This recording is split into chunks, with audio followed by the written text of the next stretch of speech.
देखिए बेटा, आज अपन ट्रांसफार्मर पढ़ेंगे। ट्रांसफार्मर बहुत इंपॉर्टेंट टॉपिक है इस चैप्टर का।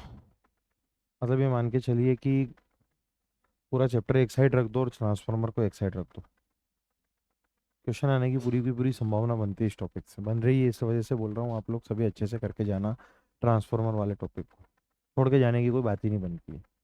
दूसरी बात, ये बहुत ईजी टॉपिक है।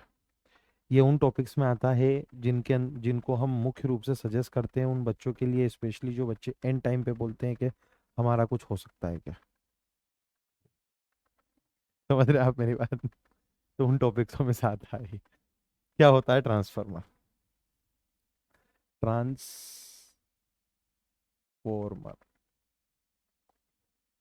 एक ऐसा डिवाइस है, ट्रांसफार्मर, जो कि लो वोल्टेज को हाई वोल्टेज में बनाएगा, कन्वर्ट करेगा, या हाई वोल्टेज को लो वोल्टेज में।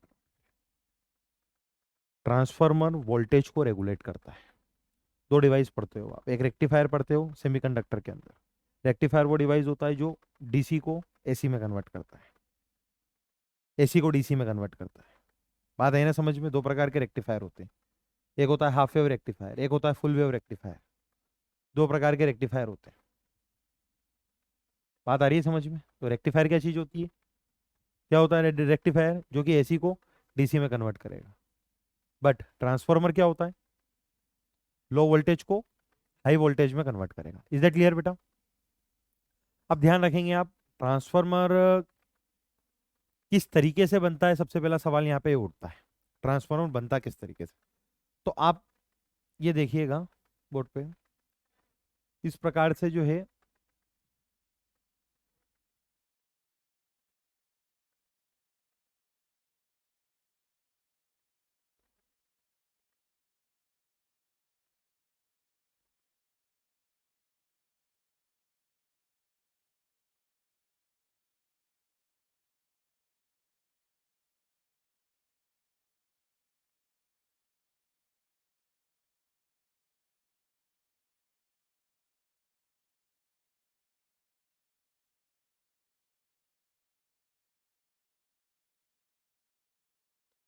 बहुत सारी इस प्रकार से मैंने क्या ले ली बेटा, प्लेट्स ले ली। ठीक है ना?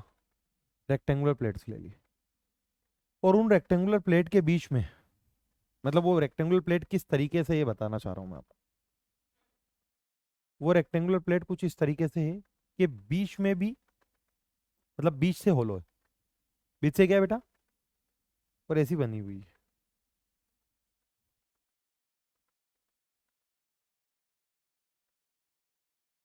कोर है। और इसमें हुआ क्या है, इसके अंदर जो है कॉइल को लपेट दिया गया है, बहुत टन्स। और इधर मैंने कोई एसी सोर्स को कनेक्ट कर दिया।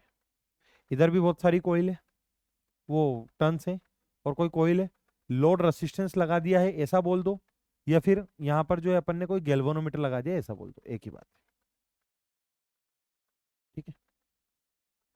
अब इस कोर के अंदर एक बात समझिएगा बेटा, कि इधर वाली जो कोइल होती है, ये होती है प्राइमरी कोइल। कौन सी कोइल होती है बेटा? इधर वाली coil primary coil. Primary coil बोलते हैं इस कोइल को। और इधर वाली जो कोइल होती है, इस कोइल को बोलते हैं अपन सेकेंडरी कोइल। कौन सी कोइल बोलते हैं इस कोइल को बेटा अपन? Secondary coil. इस कोइल को बोलते हैं प्राइमरी कोइल, और उधर वाली कोइल को बोलते हैं अपन सेकेंडरी कोइल। वोल्टेज अप्लाई करते हैं किसी सोर्स के थ्रू प्राइमरी कोइल में, और वोल्टेज ऑब्टेन करते हैं सेकेंडरी कोइल में। लोड रेसिस्टेंस के थ्रू गैल्वेनोमीटर वगैरह कुछ भी लगा दिया, लोड रेसिस्टेंस लगा दो, कोई दिक्कत नहीं है। ठीक है ना? आरएल लगा दो। गैल्वेनोमीटर तो वैसे करंट के लिए लेते हैं, लोड रेसिस्टेंस लगाओगे तो ज्यादा ठीक रहेगा। अब देखेंगे आप लोग बात।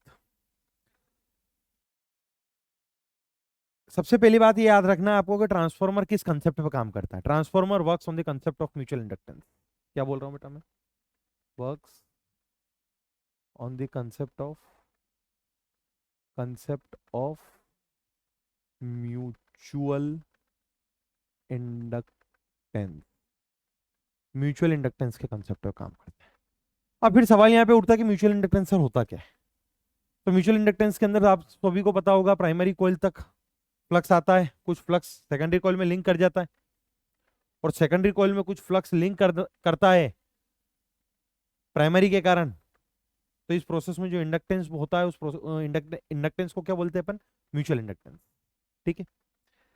आप एक बात देखना, यहाँ पर एसी सोर्स लगा रखा है, एसी सोर्स से हमारे को यहाँ पे वोल्टेज मिलेगा, वोल्टेज आएगा, करंट आएगा, करंट आएगा तो कुछ ना कुछ फ्लक्स आएगा, फ्लक्स किससे लिंक कर जाएगा बेटा? सेकेंडरी कॉइल से। किससे लिंक कर जाएगा फ्लक्स? सेकेंडरी कॉइल से फ्लक्स लिंक कर जाएगा। अब आप एक बात देखना, ये वाला जो फ्लक्स है ये सेकेंडरी कॉइल से लिंक करेगा, तो सेकेंडरी कॉइल में फ्लक्स में जैसे ही चेंज आएगा उसमें इंड्यूस ईएमएफ, इंड्यूस करंट आएगा। बोलिए बेटा, कुल मिला के वोल्टेज आ जाएगा। इसमें वोल्टेज था, इसमें वोल्टेज आ गया। किस कंसेप्ट से आया? किस कंसेप्ट से आया? Mutual inductance. ठीक है, ये बात तो हो गई, लेकिन सवाल ये उठता है कि सर ये वोल्टेज को रेगुलेट किस तरीके से करता है? अगर यहां पे हमने कम वोल्टेज दे रखा है तो यहां पर वोल्टेज ज्यादा कैसे हो जाएगा, या यहां ज्यादा वोल्टेज दे रखा है तो यहां पर वोल्टेज कम कैसे हो जाएगा? तो बेटा ये डिसाइड करने वाला होता है नंबर ऑफ टर्न्स। सपोज करो प्राइमरी कॉइल में नंबर ऑफ टर्न्स एनपी है, NP number of turns in primary coil, and NS is the number of turns in secondary coil. NP और एनएस का रेशियो ही decide करेगा voltage बढ़ेगा या कम होगा। क्या बोल रहा हूं बेटा मैं? किसका वो रेशियो? एनपी और एनएस का। अगर एनएस के रेशियो ज्यादा है एनपी से तो डेफिनेटली इसमें वोल्टेज ज्यादा आएगा। अरे बोलो। और अगर वोल्टेज बढ़ गया मतलब लो वोल्टेज काय में कन्वर्ट हो गया बेटा? हाई वोल्टेज में। ऐसे ट्रांसफॉर्मर को बोलते हैं अपन स्टेप अप ट्रांसफॉर्मर। ट्रांसफॉर्मर कौन सा वोल्टेज बोलते, ट्रांसफॉर्मर बोलते हैं बेटा अपन इसको स्टेप अप ट्रांसफॉर्मर, जो कि कन्वर्ट करता है बेटा लो वोल्टेज को high voltage. Step up transformer वो ट्रांसफॉर्मर है जो कि कन्वर्ट करता है लो वोल्टेज को high voltage. Is that clear? चलो ठीक है, अब मेरी बात सुनिएगा ध्यान से। एक और होता है कौन सा ट्रांसफॉर्मर बेटा? Step down transformer. Step down transformer क्या होता है? देखिए इसमें क्या होएगा बेटा, एनएस ज्यादा होगा काय से? एनपी से, मतलब ये रेशियो 1 से ग्रेटर होगा। अरे बोलो, ऐसे बोल दूं या फिर ऐसे बोल दूं? एक ही बात है, किस तरीके से? NS is greater than NP. Is that clear? Capital N से डिनोट करोगे और ज्यादा ठीक रहेगा। NS is greater than NP. बोलो बेटा, point number 1। Point number 2, step down transformer. कौन सा ट्रांसफॉर्मर? Step down transformer. इसमें क्या होता है? वोल्टेज कम करेगा। ये क्या कम करेगा बेटा? और वोल्टेज कम करेगा मतलब क्या करेगा बेटा? हाई वोल्टेज को, हाई वोल्टेज को कन्वर्ट कर देगा काय के अंदर बेटा? ये लो वोल्टेज। क्या करेगा बेटा step down transformer? High voltage को कन्वर्ट कर देगा काय के अंदर? लो वोल्टेज के अंदर। स्टेप डाउन ट्रांसफॉर्मर का काम है। मतलब ये वोल्टेज होगा काय के अंदर पता है? प्राइमरी कॉइल में। काय में? और ये वोल्टेज होगा काय में पता है? सेकेंडरी कॉइल के अंदर। बोलो, यहां पर जो स्टेप अप ट्रांसफॉर्मर में लो वोल्टेज काय में होगा बेटा? प्राइमरी कॉइल में। बोलो, और म्यूचुअल इंडक्टेंस के कारण हाई वोल्टेज काय में आएगा बेटा? सेकेंडरी कॉइल में। कभी को तुमसे पूछ सकता है सामने वाला कि क्या म्यूचुअल इंडक्टेंस से हम वोल्टेज बढ़ा सकते हैं? बिल्कुल बढ़ा सकते हैं। ट्रांसफॉर्मर में बढ़ता है स्टेप अप ट्रांसफॉर्मर, जो वोल्टेज लिया है उससे भी ज्यादा वोल्टेज मिल सकता है। अरे बोलो, ऐसा होता है बेटा कभी कभी। सपोज करो पेपर देने गए और टीपने वाले को अच्छी नॉलेज, ठीक ठाक नॉलेज। अब टीपने वाले को सपोज करो 80 नंबर की नॉलेज, टिपाने वाले को भी 80 नंबर की नॉलेज, लेकिन दोनों की नॉलेज अलग अलग पोर्शन में। तो जो बच्चा टीप रहा है वो उसका टीप कर 90 ला सकता है। और ऐसा देखा है मैंने 10th की एग्जाम में एक बार हुआ है, एक फैक्ट ऐसा एक केस हुआ था। बात है ना समझ में? उससे ज्यादा लेके आए बाद में। चलो भैया वोट पे ध्यान देना आप लोग इधर।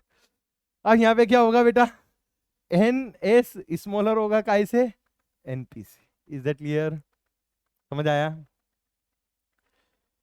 ठीक है, लेकिन सर काम कैसे करता है? बात तो ये बताओ आप, काम कैसे करता है? ये पिक्चर सुनना चाहते हैं तो पिक्चर सुनाते हैं आपको, ये वाली। इसको थोड़ा सा छोटा कर देते हैं, साइज छोटी हो जा। हो गई। ध्यान से सुनेंगे, ध्यान से सुनेंगे आप लोग। कंसेप्ट ये लगता है बेटा, हम बात कर रहे हैं अभी आइडियल ट्रांसफार्मर की। कौन सा ट्रांसफार्मर की? Ideal transformer. देखो जो भी बात होती है आइडियल होती है।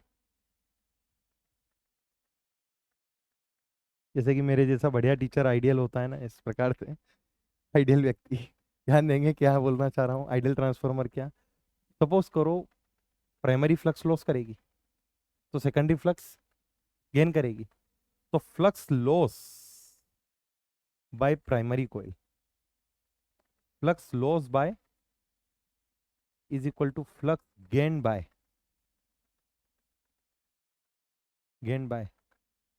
Secondary coil. मतलब कोई भी प्रकार का फ्लक्स लॉस। अच्छा तुम्हारे को एक बात और बता दूं, ये जितनी भी प्लेट्स होती है ना इस प्रकार से, ये प्लेट्स एक दूसरे से प्योरली लेमिनेटेड होती है, इनके बीच में अच्छा लेमिनेशन होता है। और लेमिनेशन इस वजह से होता है क्योंकि एडी करंट के लॉसेस से बचना होता है। आप लोगों को बताया था मैंने, एडी करंट यहाँ पे आ जाएंगे क्लोज लूप के फॉर्म में। और जब क्लोज लूप के फॉर्म में एडी करंट आ जाते हैं ना, तो आई स्क्वायर आर टी के कारण बहुत ज्यादा हीट जनरेट होती है। अब आप एक बात देखना, स्थिति यहाँ पर ऐसी है, एक प्लेट उसमें एडी करंट आया, अब दूसरी प्लेट जस्ट पीछे, बिना लेमिनेशन के, उनके बीच में लेमिनेशन नहीं और जस्ट पास में हो गई, तो उसमें भी आई आया। और पैरेलल के आई एक दूसरे से क्या हो गए बेटा, ऐड हो गए, तो आई बहुत ज्यादा हो जाएगा, और आई बढ़ जाएगा तो आई स्क्वायर आर बढ़ जाएगा, हीट बढ़ जाएगी। तो याद रखना ये क्वेश्चन आया हुआ है और पूछा भी जाता है। ट्रांसफार्मर की प्लेट्स को हम कोर की प्लेट्स को हम लेमिनेटेड करते हैं, कारण क्या है, एडी करंट के कारण जो हीट लॉसेस होते हैं उनसे बचना होता है, ये बात आती है। अब यहाँ पे कपलिंग इस प्रकार से करिए, देखिए एक प्रकार का आइडियल तो हो गया, कोफिशिएंट ऑफ कपलिंग के की वैल्यू 1 ली, तभी तो flux loss equal to flux gain होता है। बोलो यार ये कैसे मिट गया, आ जाएगा। Flux loss by the primary is equal to flux gain by the secondary, ठीक है। रेट दोनों का सेम ले लेते हैं, तो flux loss divided by D T is equal to D pi gain divided by D T. बोलो सही है ना, अरे सही है ना। अब आप एक बात देखना, मैं इसको इधर अगले पेज पे बनाता हूँ। ई प्राइमरी में कितना होगा, number of turns of primary, D five by D T of primary, बोलो। और ई सेकेंडरी का कितना होगा, number of turns of secondary, D five by D T of secondary, बोलो। अब मैंने इन दोनों इक्वेशन को डिवाइड कर दिया, इसको फर्स्ट इक्वेशन माना, इसको सेकंड इक्वेशन माना, दोनों को क्या कर दिया।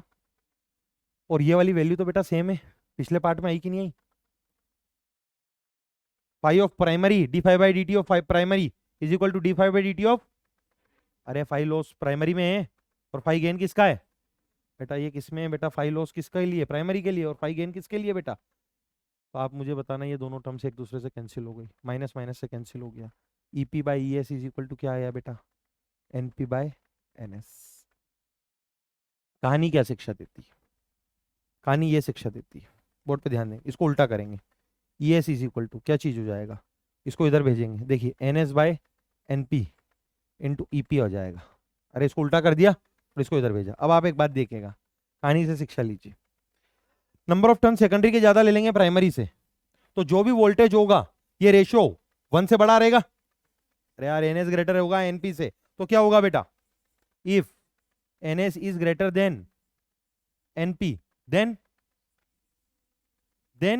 ई S will be greater than, होगा नहीं होगा, क्योंकि 1 से बड़ा रेशियो इससे मल्टीप्लाई होगा तो वैल्यू बढ़ जाएगी कि नहीं। सेकेंडरी में कोयल, सेकेंडरी में फ्लक्स वो ईएमएफ ज्यादा आया, सेकेंडरी में ईएमएफ क्या आ रहा बेटा, और सेकेंडरी में ईएमएफ ज्यादा आ रहा है, इसका मतलब क्या है, इस प्रकार का ट्रांसफार्मर होगा step up transformer. Is that clear, इस प्रकार का ट्रांसफार्मर कौन सा ट्रांसफार्मर होगा बेटा, स्टेप अप ट्रांसफार्मर, ठीक है। Step up transformer, step down में क्या होता है। अच्छा एक बात और बता दो, ये जो होता है किस कीमत पर होता है।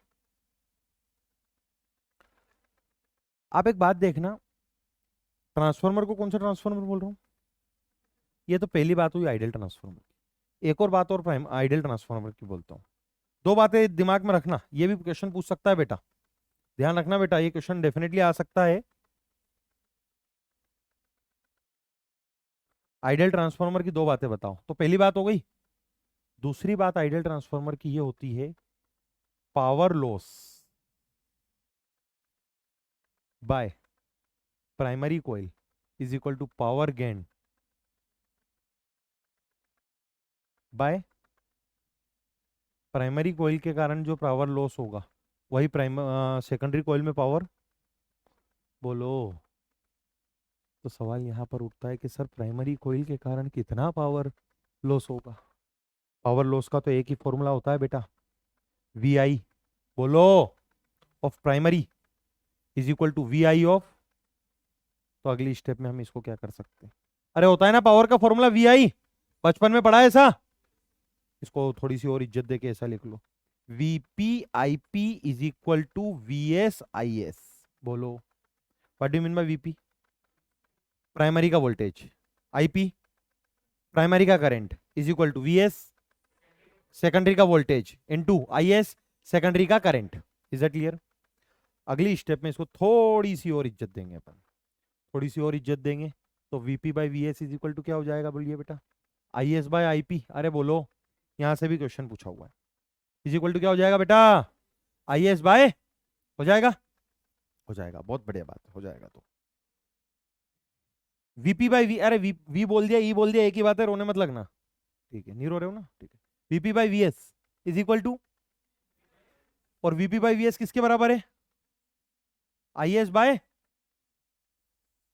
अब कहानी से और शिक्षा लेते हैं, कहानी से और शिक्षा लेते हैं, देखना इधर,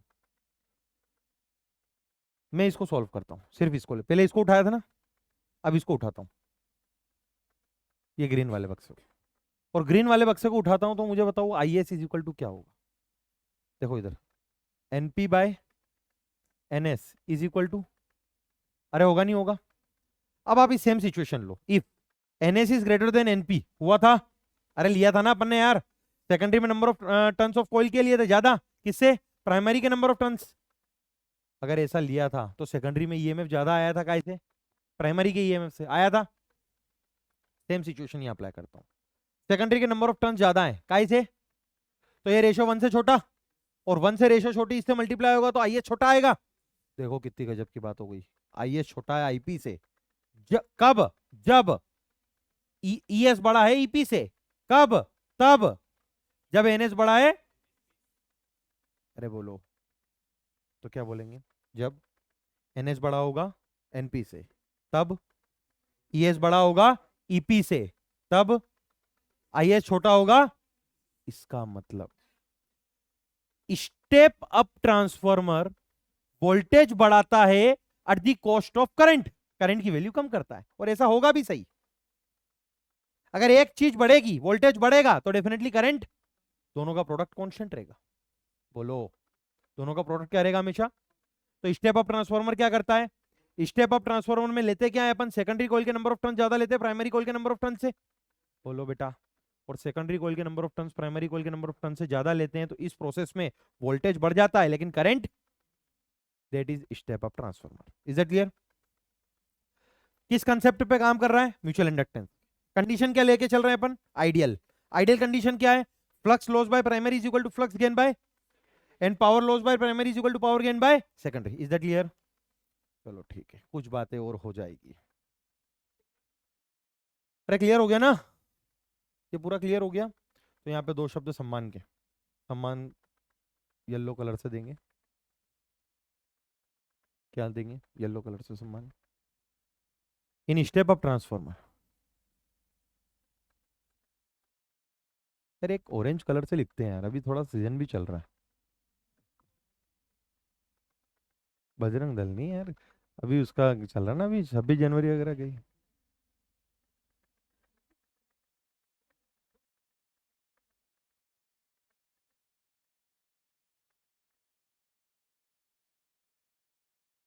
चलो 26 जनवरी, इन स्टेप अप ट्रांसफॉर्मर,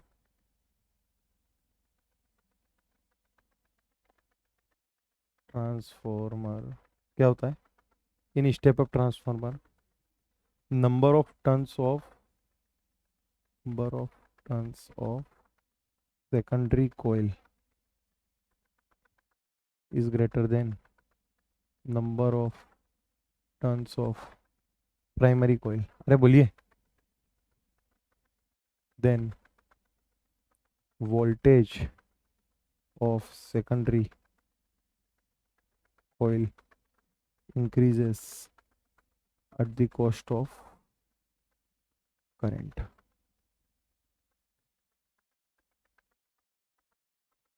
अरे क्लियर है, at the cost of current मतलब करंट डिक्रीज होता है, क्लियर है। जबकि स्टेप डाउन ट्रांसफॉर्मर में, कौन सा ट्रांसफॉर्मर है,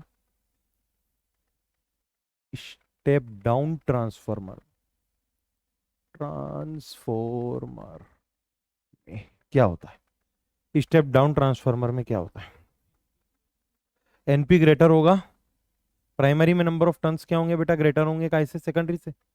अब हम तो जानते हैं VP by V S is equal to NP by N S is equal to I S by I P, उल्टा कर देना बस इसको बेटा, इसी एक फॉर्मूले से पूरा ट्रांसफॉर्मर चलेगा।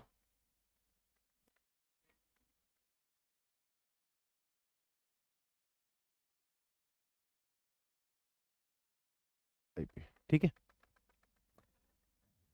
अब क्या होता है स्टेप डाउन में, वोल्टेज कम होता है, कैसे कम होता है सिखाता हूँ, देखना इधर V secondary is equal to, इसको उल्टा कर देंगे अपन, इधर क्या आएगा बेटा, N S by N P into V P. अरे बोलो, अब मुझे बताओ यहाँ पे नंबर ऑफ टर्न्स किसके ग्रेटर है, तो मुझे बताओ ये वाला रेशियो क्या होगा, एन एस बाय एन पी की वैल्यू 1 से छोटी होगी, और 1 से छोटी इससे मल्टीप्लाई होगी तो क्या हो जाएगा, इससे वी एस छोटा हो जाएगा वीपी से। बोलो, सेकेंडरी में वोल्टेज कम आया काय से, प्राइमरी से, सेकेंडरी में वोल्टेज कम आया काय से, इज इट क्लियर, चलो ठीक है, सेकेंडरी में वोल्टेज कम आ गया प्राइमरी से, ये बात तो अपने को समझ में आ गया, this is step down transformer. लेकिन इस प्रोसेस में क्या होता है बेटा, करंट इंक्रीज हो जाएगा, क्योंकि आप देखना प्राइमरी में टर्न ज्यादा है, अरे देखो यार एनपी ज्यादा है तो आई एस ज्यादा होगा, अरे बोलो, देयरफॉर आई एस इंक्रीजेस, सही है ना, means I S will be greater then IP, clear है। अब एक और ट्रांसफार्मर होता है जो कि अपन ये मान के चलेंगे रियल है, और रियल क्या होता है, तो रियल वो होता है जिसमें पावर जो लॉस होगा प्राइमरी के द्वारा और पावर गेन जो होगा सेकेंडरी के द्वारा, उसमें कुछ ना कुछ डिफरेंस होगा, नहीं समझे आप मेरी बात, उसमें कुछ ना कुछ क्या होगा, डिफरेंस होगा। मतलब प्राइमरी ने जो पावर लॉस किया, सपोज करो प्राइमरी ने पावर लॉस किया 100 वोट का, और सेकेंडरी ने पावर गेन किया 80 वोट का, बोलो बेटा सेकेंडरी ने पावर गेन कितने का किया, तो इस प्रोसेस में आप मुझे बताइए ट्रांसफॉर्मर आइडियल नहीं बचा बेटा, अरे बोलिए, ऐसा ट्रांसफॉर्मर क्या होगा, रियल ट्रांसफॉर्मर, क्लियर है। तो एफिशिएंसी कैसे चेक करेंगे अपन, एफिशिएंसी कैसे चेक करेंगे बेटा अपन, हैं कैसे, पी आउटपुट बाय, अरे बोलिए आउटपुट कौन सा पावर है, सेकेंडरी का, और इनपुट कौन सा पावर है, प्राइमरी का। तो आप एक बात देखना, मैंने बोला ना 80 पावर किसने गेन किया था, सेकेंडरी ने, तो वो कौन सा पावर था, आउटपुट एक तरीके से। तो आप यहाँ देखना, यहाँ पे एफिशिएंसी परसेंटेज का formula P output divided by P input into 100, when transformer is not ideal, is that clear, समझे, बहुत बढ़िया बात है।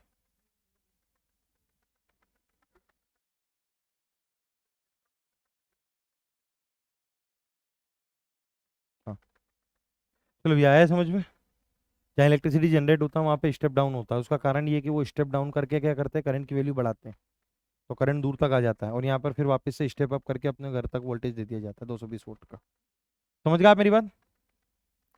अब ये तो हो गया ट्रांसफॉर्मर, एक और टॉपिक होता है, कौन सा, एलसी ऑसिलेशन, कौन सा होता है बच्चा, क्या होता है एलसी ऑसिलेशन के अंदर,